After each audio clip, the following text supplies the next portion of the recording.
সামনে একটা সুবর্ণ সুযোগ আসতেছে আমাদের।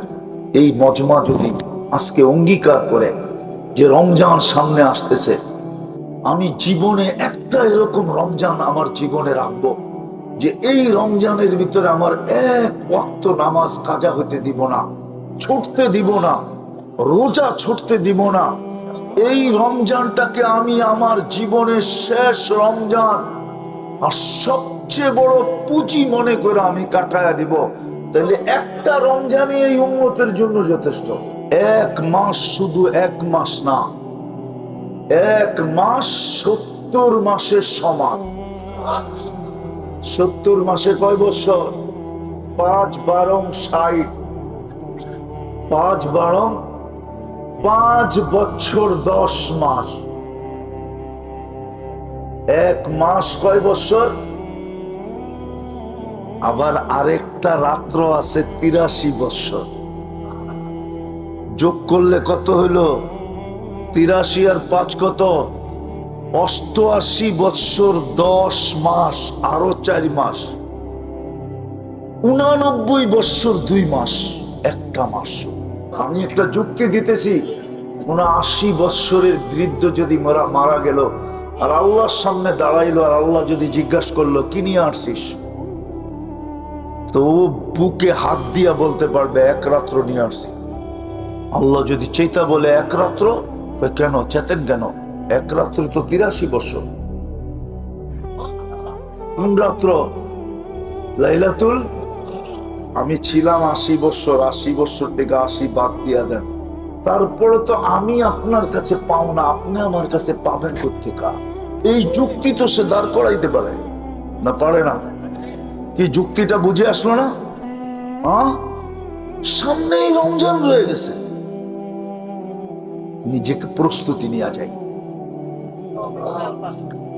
নিজেকে বানাই বানাই জান্নাত দিয়ে কিনবে, নাইলে আফসোস করতে হবে, বড় আফসোস করতে হবে। কোরআনে আফসোস লেখা আছে, কোনো কাজে দেবে। মাই যখন সন্তানের দিকে তাকানোর সুযোগ পাবে না, বাবাই যখন সন্তানের দিকে তাকানোর সুযোগ পাবে না, তো আর কে আমার দিকে তাকানোর সুযোগ পাবে? কোরআন তো বলে লিকুল্লি মরিইম মিনহুম শানুন ইউগনি, আমরা কিয়ামতের মাঠে এরকম ব্যস্ত বানায় দিব যে কেউ কারো দিকে তাকানোর সুযোগ হবে না। আমরা তো ওই দিনের অপেক্ষা আছি, আল্লাহ যদি নিয়ে যায়। জান্নাতের সবচেয়ে মজার বিনোদন কি জানেন? বলবো? বিনোদন বোঝেন? বিনোদন আমার প্রত্যেকের সময় দুনিয়াতে কিছু প্রসিদ্ধ সেলিব্রিটি থাকে, ঠিক না? থাকে না? ব্যক্তিত্ব থাকে না? মানুষ থাকে না? তো জান্নাতীদের সবচেয়ে বড় বিনোদন হবে, ওর মনে উঠবে আমাদের এলাকায় না ওই লোকটা ছিল, কোথায় উনি? যদি জান্নাতে হয়তো সামনে চলে আসবে, প্রজেক্টরের সামনে চলে আসবে, কথা হবে যে আমি জান্নাতে আছি।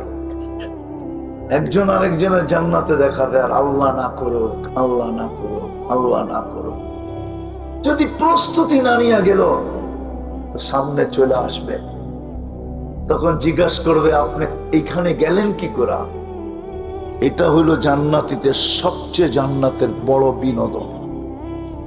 তারা বিনোদন করবে, এটা নিয়ে দেখতে চাবে একজন আরেকজনকে, প্রসিদ্ধ লোকগুলাকে দেখতে চাবে, তার যুগে যেই লোকগুলা ছিল এরা কোথায় আজকে।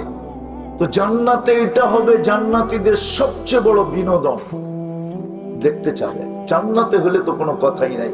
আর আল্লাহ না করুক, আল্লাহ না করুক, যদি জাহান্নামে হয়, তো কোরআন তার চিত্র তুলে দিছে, মা সালাকাকুম ফি সাকার। বড় ব্যক্তিত্বের মালিক ছিলেন, আপনি এখানে পৌঁছলেন কি করে? জন্ম তো মুসলমানের ঘরেই ছিল, উম্মতে মুহাম্মদী তো ছিলেন। তখন প্রতি উত্তরে বলবেন লাম নাকু মিনাল মুসাল্লিন ওয়া লাম নাকু নুতঈমুল মিসকিন। নামাজ পড়তাম না আল্লাহ ডাকা সত্ত্বেও। আর দ্বিতীয় দ্বিতীয় দ্বিতীয় দ্বিতীয় দ্বিতীয় এটার একটা তর্জমা আমি করি যে গরিবদেরকে দেখতে পারতাম না, বরং ওদেরকে পাইতে দেরি, চুষতে দেরি করতাম না, চুষতে। গরিবদেরকে আমরা চুষা খাইতে দ্বিধা করতাম না, গরিবদেরকে চুষা খাইত। এই জন্য পায়ে হাত দিয়ে বলি, তওবা যখন করছেন সামনে একটা সুযোগ আসতেছে, রমজান। আল্লাহ রসুল দোয়াও শিখাইয়া দিছিলেন, বারিক লানা ফি রাজাব ওয়া শাবান। এই 2 মাসের ভিতরে দোয়া শিখাইছিলেন, আল্লাহ বরকত দেন, রমজান পর্যন্ত আমাদেরকে পৌঁছার তৌফিক দেন, কমসে কম যেন রান আউট থেকে বেঁচে যেতে পারি। রান আউট বোঝেন কি? কি রান আউটের নিয়ম জানো? রান আউটের নিয়ম হলো দৌড়াইতে দৌড়াইতে যদি আমি নাও পৌঁছতে পারি, যদি শুয়া হইলো ব্যাডের দাগ আগাটা যদি দাগের ভিতরে ঢুকায় দেওয়া যায়, তাইলেও রান আউট থেকে বেঁচা যাবে। আল্লাহ রসুল দোয়া শিখাইছে, আল্লাহ আমাদেরকে রজব আর শাবানে বরকত দেন, কমসে কম রমজানের সীমানার ভিতরে পাও রাখার তৌফিক দেন, যেন আমি পাও রাইখা রান আউট থেকে বেঁচে যাই। কেননা যে রমজানের সীমানায় পা রাইখাও মরবে, সেও বিরাট বড় পুরস্কারের অধিকারী হয়ে মরবে, বিরাট বড় পুরস্কার পাবে। এই জন্য ইনশাআল্লাহ করবো তো পাক্কা। এইবার রমজান অন্যরকম উদযাপন হবে তো? হ্যাঁ, আল্লাহ আমাদেরকে কিনতে চান, কিন্তু শর্ত হলো মানুষ হও, তাইলে তোমাকে আমি কিনবো, জান্নাতের বিনিময়ে কিনবো, জান্নাতের বিনিময়। এই গাজীপুরের সবচেয়ে বড় বাড়ি কার জানেন কেউ? জানেন? কয় একরের বাড়ি আছে গাজীপুরে? আরে বলেন না। এক জমানায় ছিল গাজীপুরটাই বাওয়ালদের ছিল, বাওয়ালদের, বাওয়াল জমিদারের ছিল। থাকলেও কত বড় গাজীপুর! কি কয়েকশো কিলোমিটার, কয়েক হাজার কিলোমিটার লম্বা নাকি? পুরাটা বাংলাদেশে তো নিউ ইয়র্কের 4 ভাগের 1 ভাগ। শুধু আমেরিকার একটা স্টেট নিউ ইয়র্ক, ওটার 4 ভাগের 1 ভাগ হলো বাংলাদেশটা। ওই বাংলাদেশের ভিতরে 64টা জেলার ভিতরে একটা জেলা হলো নতুন গাজীপুর। আগে বাংলাদেশে জেলা ছিল 19টা, ওটা বাড়তে বাড়তে হয়েছে এখন 64টা। ওটার ভিতরে একটা জেলা গাজীপুর, পুরাটাও বাওয়ালদের ছিল না।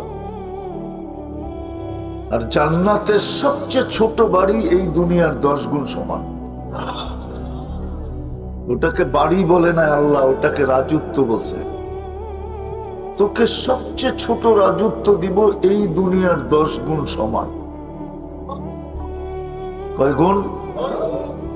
কয় মাইল জানেন? 2,40,000 মাইল। সবচেয়ে ছোট রাজত্ব। মাঝে মাঝে তো হাসি লাগে, আফসোসও লাগে, যে সামান্য একটা এরিয়ার সিট পাওয়ার জন্য, আমি বুঝানোর জন্য বলতেছি, কারোর সাথে আমার কোনো বিরোধ নাই, আমি বিরোধিতা পছন্দ করি না। সামান্য একটা এলাকার সিট পাওয়ার জন্য, কর্তৃত্ব পাওয়ার জন্য মানুষ জান দিতেও রাজি হয়, নিতেও রাজি হয়, ঠিক না? অথচ সবচেয়ে ছোট রাজত্ব কত বড় এই দুনিয়ার? 10 গুণ সমান।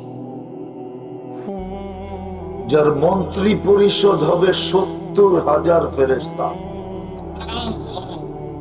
সারা দুনিয়ার অ্যাসেম্বলি চিনেন তো? অ্যাসেম্বলি, আরে সংসদ চিনেন না? চিনেন না? সারা দুনিয়ার সংসদ সদস্য মিলা 70,000 নাই। চ্যালেঞ্জ, কেউ আমাকে 70,000 মিলাইয়া দিতে পারবে না। 350-র উপরে দেশ দুনিয়াতে। এই সমগ্র দুনিয়ার অ্যাসেম্বলির সংসদ সদস্য যোগ করলে 70,000 নাই। কিন্তু আপনার সবচেয়ে ছোট রাজত্বে মন্ত্রী পরিষদ হবে 70,000। এই মাটির জান্নাত না, যার মাটি হবে মুস্ক। মুস্ক তো আমাদের যুবকরা চিনেই না। আজকে যায়া গুগলে সার্চ দিও মুস্ক লেখা, বুঝছো তো? গুগল তোমাকে মুস্ক দেখাইব। তারপরে একটু চোখ দিয়ে ভালো মতে দেখো যে এটার হবে মাটি, গাছ হবে পিওর জাফরানের, বিল্ডিং হবে 1 ইট সোনার 1 ইট রূপার। একটা বিল্ডিং হবে না, যেরকম দুনিয়াতে লক্ষ কোটি সোসাইটি আছে, এক একটা দেশে অগণিত সোসাইটি আছে। যেমন ঢাকা শহরের ভিতরে সবচেয়ে উন্নত সোসাইটি হলো গুলশান, বনানী, বারিধারা, ধানমন্ডি, উত্তরা, বসুন্ধরা, এরকম আরো সোসাইটি আছে। তোমার জান্নাত লক্ষ লক্ষ সোসাইটি হবে। এই যে একটু পরে পাগড়ি দিব না, পাগড়ি, কারা পাগড়ি নিবে? হাফেজদেরকে আল্লাহ জান্নাতে একটা বিশেষ সোসাইটি দিবে। জান্নাতে একটা লেক আছে, ইউকালু লাহু রাইআন ফিহি মাদিনাতুম মিন মারজান। আল্লাহ মারজান নামে বিশেষ পাথর দিয়ে এক শহর বানায় দিবে। ওই শহরে ঢুকতে গেলে 70,000 গেট পার হইতে হবে। প্রত্যেক গেটে 70,000 ফেরেশতা থাকবে।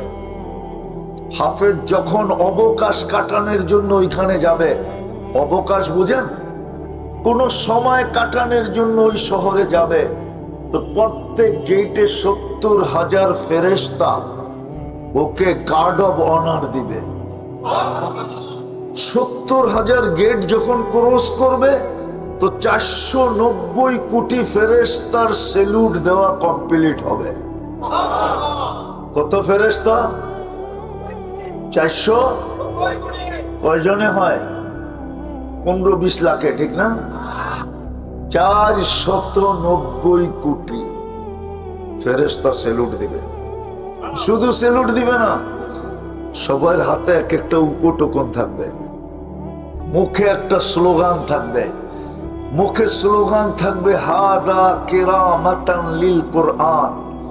কোরআনকে সিনায় সুরক্ষা করার জন্য তোমাকে এই পুরস্কার দেওয়া হলো।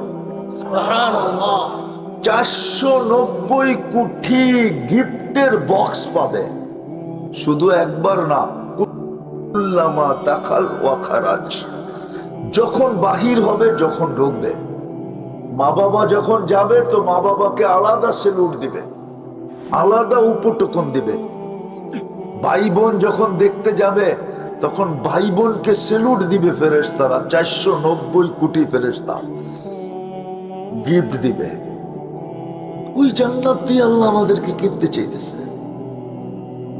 লক্ষ কোটি সোসাইটি হবে এটার ভিতরে। রোজার সোসাইটি ভিন্ন, নামাজের সোসাইটি ভিন্ন, এক এক ইবাদতের সোসাইটি ভিন্ন। এক এক ইবাদতের সোসাইটি বানায় দিবে আল্লাহ। সোসাইটি সোসাইটি একটা বিল্ডিং দিয়ে হয় না, অনেকগুলা বিল্ডিং মিলা একটা সোসাইটি তৈরি হয়। সোসাইটি এক বিল্ডিং দিয়ে হয় না, ওই জান্নাত দিয়ে কিনবে।